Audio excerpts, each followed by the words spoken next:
What's happening, y'all? Welcome back to the Gas Up and Ride channel. My name's Leo. I know it's been a little bit since I've last posted up a video for you guys. I've just been really busy at work here lately, but I still have been working on the car. Just been waiting on a lot of backorder parts, and that's been kind of holding me up to get the video out for you guys. But finally got all the parts in and reassembled the motor. I even painted. I know I said I was just going to let it ride that way, but I do a lot of restoration work and work on hot rods and stuff like that, and I couldn't do what I do at work and not on my own vehicle, so I went ahead and did it. And I had the downtime waiting on other parts for my car, so why not, you know? But anyways, on the last episode I left y'all off with the motor tore down to a short block. Off camera I pull the oil pan out and pull the piston rod out and see that the bearings aren't happy. And by that I mean they were wearing into the copper layer, and that's never good.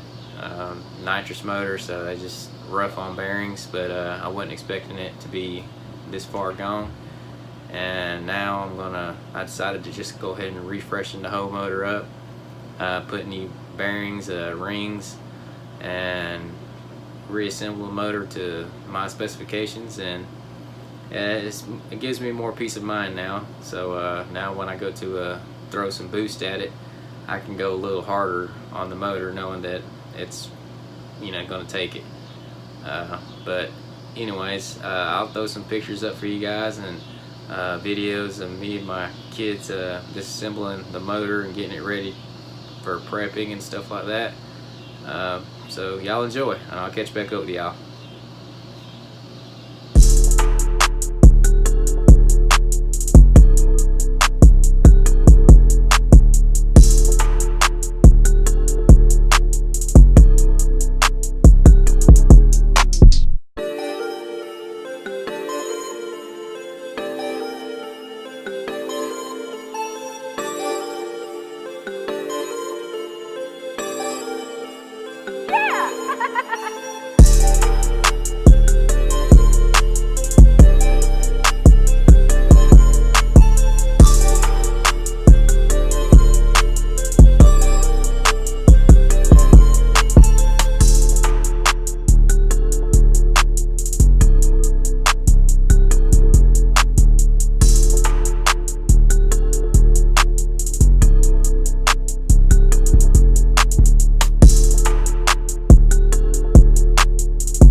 Alrighty, y'all, hope y'all enjoyed the pictures and the clip there. I'm really fortunate that my kids wanted to come outside and help me disassemble the motor, so kind of a proud dad moment for me. So we're going to disassemble the motor down to a bare block, and then that way I can go ahead and hone the cylinder walls. As you see here, I use a tool that they refer as a dingle ball honer. WD-40 the whole block or the cylinder walls, and get it situated and prepped. That way I can get good cross hatching pattern and knock the glaze off the cylinder walls.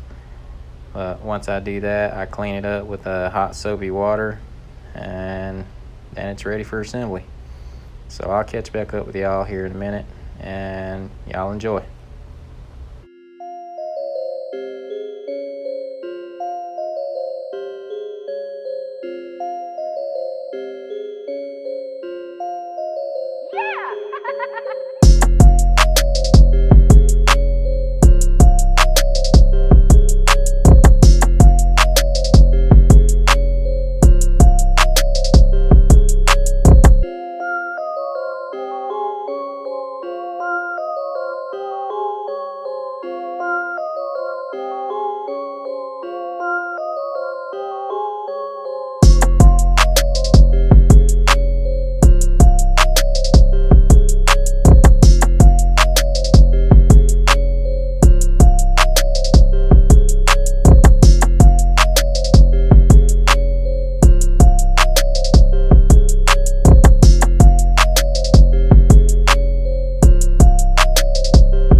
Here's some before and after pictures of the crankshaft. I do throw a quick time-lapse video of the me doing the crankshaft. I used 600 and 1000 grit sandpaper since my crankshaft wasn't in that bad of shape. Just had some really fine scratches in it, and nothing too serious where I felt like I had to take it to the machine shop to get done. So I went ahead and tackled it and just did it at the house, and I checked my clearances and all that too, so don't worry, it's all good, all within spec. And I'm just really happy that it turned out nice.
Alright y'all, this is how I go about gapping my rings on my motors. Got a piston ring filer.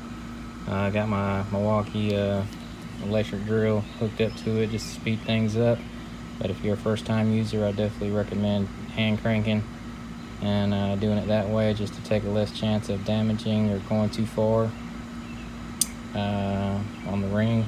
So you want to identify that you have the top ring or your ring upward, how you're going to put it into the piston, and you want to make sure the rotation of this disc is going inward towards the inside of the piston.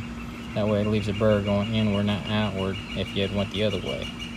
So always go inward. Then you can take you a filer and just knock the burr off and smooth things out a little bit, and take to the bore and check your gap.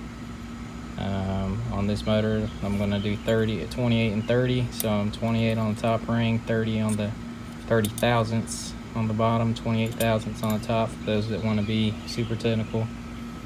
But this is the way I go about it, and it is a long process, so you might want to take your afternoon off, or just expect it's going to take a while. It's well worth it at the end. Once you've got them gapped, at least you know that when you go to beat on the motor or start dumping a lot of boost on it, you know your rings aren't gonna just butt up, and that's where you break a piston. When these get so hot, they touch and then they got nowhere to go, so they start lifting, and there goes the top of your piston. So this is a necessary step to make sure that you protect your motor. Alright, once I got all the rings gapped, I installed the pistons into the block and fully assembled the motor. Get the head studs in and head gaskets and put the heads back on it, the rockers assembly, and then just get it prepped and ready to get painted. That way it'll look good.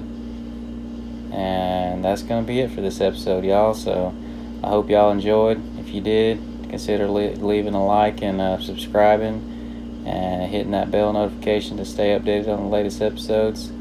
And thanks, y'all.